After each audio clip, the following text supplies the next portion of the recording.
నేను ఒక 10 ఏళ్లుగా మిమ్మల్ని వింటున్నా. కొన్ని అయితే ఏమైనా ఆడియో వేరే ప్లే చేసి ఈయన యాక్షన్ చేస్తున్నారా అని అనిపిస్తుంది. బంటు రీతి కొలువు ఇట్లాంటివి. ఆ 20 నిమిషాలు ఇలా అసలు ఒక వీణ కాకుండా ఒక 10 వీణలు ఒకసారి వినపడినట్టు, ఒక 4 గిటార్లు పక్కన వచ్చినట్టు అట్లా వస్తుంది. మనిషి ఏమో మీరు ఒక్కరే ఉన్నారు స్టేజ్ మీద. అదేమిటి? దాని కంప్లీట్ నా సొంత ఆలోచన అది. ఎందుకంటే ఒకసారి వీణ వాయిస్తుంటే ఒకటేలాగా వస్తుంది, ఇంకా ఏమైనా చేయొచ్చు. ఇప్పుడు మనం ఇలా ఇక్కడ వేళ్ళు వారుతున్నట్టు ఇక్కడ స్ట్రింగ్స్ కూడా మార్చచ్చు కదా అనే థాట్.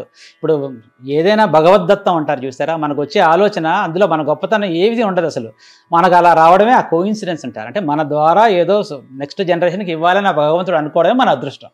మన ద్వారా జరుగుతుంది అంతే, మన వల్ల కాదు. వీఆర్ జస్ట్ ఇంటర్మీడియం అనమాట అంతే. సో ఎలాగైతే మనం ఇలాగా 3 వేళ్ళు ఇలా వాడుతున్నామో ఇక్కడ 2-3 తీగలు ఎందుకు వాడకూడదు? గిటార్ వాళ్ళు వాడతారు,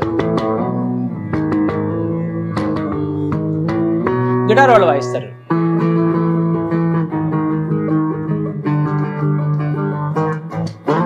ఇవన్నీ గిటార్ వాళ్ళు వాయిస్తారు, మనం ఎందుకు వాయించకూడదు? అంటే ఇది వాయిస్తే ఇదేమైనా శాస్త్రానికి విరుద్ధమేమో అని సగం మంది చేసి ఉండకపోవచ్చు, లేదు అది ఆలోచన రాక చేసి ఉండకపోవచ్చు, ఏదో మనకి ఇదిపితంగా తెలియదు కానీ ఎవరు చేయలేదు అంతవరకు.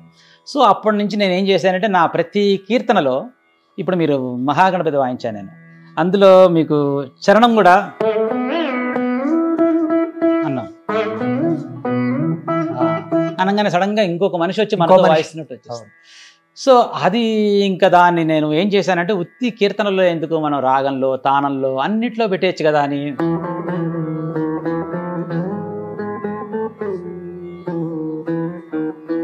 మామూలుగా ఈ తాళం తీగలు మెట్టాలంటే అందరు చిటికిన వేలుతో మెట్టుతారు. నేను ఇప్పుడు ఎందుకంటే ఈ 4వ తీగ అందాలి కాబట్టి ఇక్కడ ఈ కష్టం అవుతుంది చిటికిన వేలుతో. ఈ తంబు ఖాళీగా ఉంది కదా, ఏదైనా తీగలు కదిలించినవి కదా.